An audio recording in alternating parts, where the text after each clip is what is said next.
जय Shri Radheshyam dear friends, मैं आरती तोमर आपका स्वागत करती हूँ आपके यूट्यूब चैनल आरजू पर। जहाँ आज का यह टॉपिक रहेगा कि जब हम मंदिर में जाते हैं तो मंदिर के अंदर हम पूजा पाठ तो काफ़ी करते हैं, लेकिन हम फिर भी हमारे जीवन में दुख आते हैं। ऐसा क्यों होता है? जब हम पूजा पाठ करते हैं तो फिर इतना दुख क्यों आता है? तो उसी के बारे में आज हम चर्चा करेंगे। वीडियो को शुरू करने से पहले मैं आप सबसे अनुरोध करना चाहूँगी कि अगर आपको वीडियो पसंद आती है तो प्लीज़ वीडियो को लाइक करना, शेयर करना और चैनल को सब्सक्राइब करना न भूलें। तो आइए वीडियो को शुरू करते हैं। जो कि आपको पता है कि हमें कर्मों के दंड तो भोगने ही पड़ते हैं। ये गीता में भी लिखा हुआ है कि जैसा हम कर्म करते हैं, अच्छे कर्म करेंगे तो इंटरेस्ट के साथ हमें अच्छे फल प्राप्त होंगे, और अगर हमसे गलती से जान के या अनजाने में अगर कोई हमसे पाप हो जाते हैं तो उनका भी हमें भोगना पड़ता है। तो मंदिर में ऐसा हमसे क्या गलती हो जाती है, तो आइए उन पर हम चर्चा करेंगे।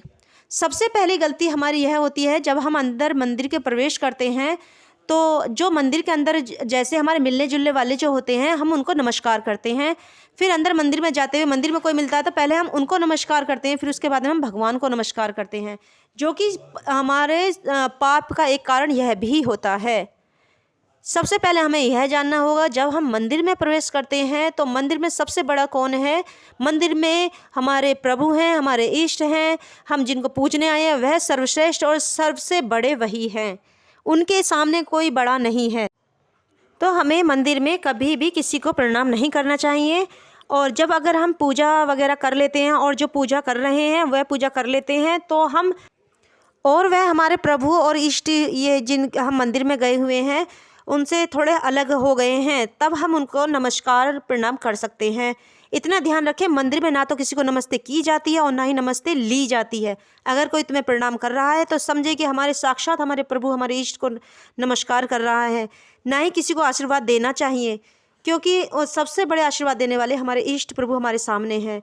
उनके सामने हमारी क्या हैसियत? तो इसीलिए कभी भी मंदिर में ना प्रणाम करना चाहिए और ना ही प्रणाम लेना चाहिए। ना किसी से नमस्ते लेनी चाहिए, ना किसी को नमस्ते करनी चाहिए। सबसे पहले मंदिर में जाते ही आपको भगवान से नमस्कार करना चाहिए, राम राम कहनी चाहिए, राधे राधे बोलना चाहिए, तो प्रभु खुश होते हैं। उसके बाद हम दूसरी गलती ये करते हैं, कभी भी मंदिर में झूठ ना बोलें। मंदिर में अगर आपके मुख से झूठ निकलता है तो यह भारी पाप होता है। कहा जाता है कि अगर कोई मंदिर में झूठ बोल देता है तो वह भारी पीड़ा सहन करता है, और यानी कि वह बिस्तर में काफ़ी टाइम तक अपना जीवन व्यतीत करता है। तो इसीलिए कभी मंदिर में झूठ ना बोलें।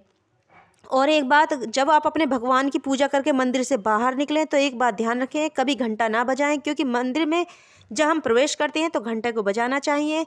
इससे क्या होता है, जब हमारे मन में जब नकारात्मक विचार होते हैं और जीवाणु जो होते हैं, वह मंदिर में जब हम जाकर घंटा बजाते हैं तो वह नष्ट हो जाते हैं। और जब हम भगवान की पूजा करते हैं, पूजा करने का जब हम मंदिर से बाहर निकलते हैं तो इससे हमारे सकारात्मक विचार बनते हैं।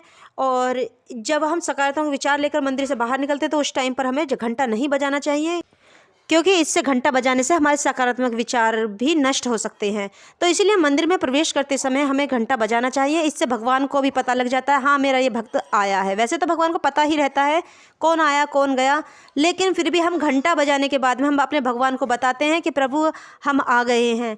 और हमेशा एक ध्यान रखें, जब भी आप मंदिर में प्रवेश करें तो अपने हाथों को ऊपर करके एक बार भगवान का जयकारा जरूर लगाना चाहिए। मंदिर में बैठकर ताली बजानी चाहिए। और यह ध्यान रखें, कोई भी मंत्र हो, किसी भी प्रकार का मंत्र हो, उसे बैठकर ही बोला जाता है। ज़्यादातर जिस मंत्र में ओम लिखा हो उस मंत्र को हमेशा बैठकर ही बोलें। ज़्यादातर मोस्टली देखा गया है कि मंत्रों को लोग बाग चलते हुए भी मंत्रों को जाप करते रहते हैं। यह बहुत गलत होता है। यह आपको पुण्य की जगह पाप देने वाला होगा। मंत्र इस तरह से अगर आप बोलते हैं तो यह आपके शारीरिक स्वास्थ्य पर भी प्रभाव डालता है। तो कभी भी मंत्र को चलते फिरते नहीं बोलना चाहिए। मंत्रों को हमेशा बैठकर सही स्थिति में, सही पोजीशन में बैठकर मंत्रों का उच्चारण करना चाहिए। यदि आप मंत्रों का सही प्रकार से उच्चारण सही पोजीशन में बैठकर करते हैं तो इससे आप शारीरिक और मानसिक रूप से मजबूत बनते हैं और आप पर सकारात्मक प्रभाव पड़ता है। और यदि आप चलते फिरते मंत्रों का उच्चारण करते हैं तो इससे आपके शरीर पर मानसिक और शारीरिक रूप से नकारात्मक प्रभाव पड़ेगा। और एक बात, जब आप मंदिर से बाहर पूजा करके निकलते हैं तो यह ध्यान रखें कि आप अपनी निगाहों को भगवान से मिलाते हुए ही आप मंदिर से बाहर निकलें, यानी कि भगवान की तरफ देखते हुए, भगवान की तरफ पीठ करके मंदिर से बाहर ना निकलें। इतना ध्यान रखें कि भगवान की तरफ से पीठ नहीं की जाती है। आप 4-5 कदम भगवान को देखते हुए बाहर निकालें, क्योंकि कहा जाता है कि अगर हम जिसको देखते हुए बाहर, जैसे कि अगर हम कहीं भी गए हैं और वहाँ उस चीज़ को पुनः देखते हुए हम उस गेट को क्रॉस करते हैं, दरवाजे को क्रॉस करते हैं, तो वहाँ हमें पुनः दोबारा आना का मौका मिलता है। तो हम अपने प्रभु, हम अपने इष्ट से रोज़ मिलना चाहते हैं, इसीलिए भगवान को पुनः देखना चाहिए, पलट कर भी देखना चाहिए। मंदिर से निकलें तो एक बार फिर से पलट कर अपने भगवान को देखें। और एक बात ये ध्यान रखें, मंदिर में कभी भी भगवान की पीठ नहीं देखनी चाहिए। जो भगवान का केवल देखो तो भगवान का फेस देखना चाहिए, चेहरा देखना चाहिए भगवान का, कभी भगवान की पीठ नहीं देखनी चाहिए, इससे भारी दोष लगता है। और एक बात ध्यान रखें कि मंदिर पर चढ़े हुए जो फूल पत्तियाँ जो होती हैं उन्हें कभी भी नहीं लागना चाहिए। और जो मंदिरों में जो जल चढ़ा हुआ होता है वो जो बहता रहता है उसे भी नहीं लागना चाहिए। कहा जाता है कि अगर इसे लांघते हैं तो अब तक के किए हुए, यानी कि लांघने के टाइम तक जितने भी आपने पुण्य किए गए होंगे वह सब छिन्न हो जाते हैं, समाप्त हो जाते हैं। तो कभी भी मंदिर पे चढ़ाए हुए फल फूल और पत्तियाँ वगैरह इनको नहीं लागना चाहिए। मंदिर पे चढ़ाए गए जल को भी नहीं लागना चाहिए। कोशिश यही करनी चाहिए कि मंदिर का जो जल हो वो रास्ते में ना बहे। और एक बात, कभी भी भगवान के सामने खड़े खड़े, जैसे कि हम परिक्रमा लेने का भी आलस में आ जाते हैं तो हम परिक्रमा नहीं ले पाते हैं और एक जगह खड़े होकर ही परिक्रमा कर लेते हैं, वहीं एक जगह खड़े हुए, तो यह भी दोष का एक कारण बनता है।